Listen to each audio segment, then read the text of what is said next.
Yeah, so my involvement with Onuku Maori Lands Trust started about 6 years ago, and I work for a company called, and I'm a director of a company called Agfirst Consultants.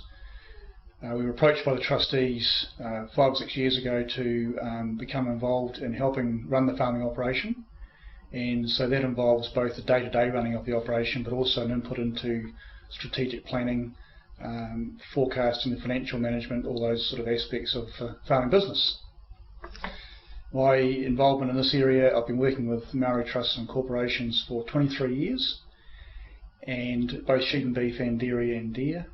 Had a fairly extensive involvement in dairy conversion work, which is something that's been ongoing in the central North Island for a long time. My farming background, I come from Taranaki, and my family farm is not far from Hawera. Sheep and beef, hill country sheep and beef. So to be working in a range from sheep and beef through to dairy is quite challenging, but it's also quite exciting. It gives you plenty of scope to chop and change from day to day in the type of work that I do. From a consultant viewpoint, can you tell me something about how you see Onuku in the range of work that you do? Quite wide-ranging. I think the biggest thing about Onuku is that it has huge potential that we recognised half a decade ago was unrealised and needed to be realised. The farm had been through a lot of change over the years. I mean, essentially it started off as a dry stock farm, and there had been 2 dairy farms established on the Corpus land in the time period since then, and the trust had bought a small property on Northern Boundary Road. But what we recognised was that the return on asset and the return on feed from dairying was continuing to outstrip that from dry stock. So we set about redeveloping the farm plan, the business plan, and lined that up with the trust strategic plan. The trust had a strategic plan for a long period of time, and it was pretty extensive. It covered everything from social needs through to environmental, through to the business side of it.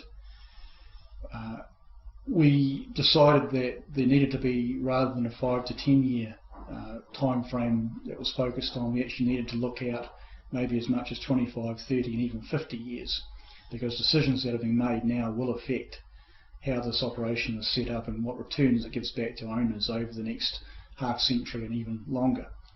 So the strategy that we've taken is at least twofold, possibly threefold you could argue, but certainly the 2 things that we looked at quite closely for a start was intensifying or making better use of the asset that the trust already owned, and that involved really making sure that it had the infrastructure, the stock policies, the people, everything that was needed to really create decent farming outcomes and improve profitability.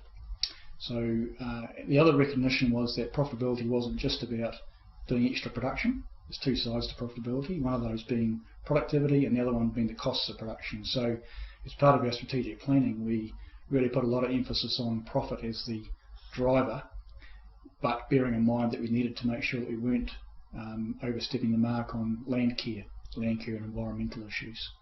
That was the first part of the strategy. The second part of the strategy was to keep an open mind to expansion outside the farm gate, and those opportunities will come up from time to time. I mean, the trust will be the landowner there forever and ever, and from time to time farms on the boundary or opportunities on the boundary might come up, and so we're sitting waiting for those, perhaps that one of those can be taken advantage of one day.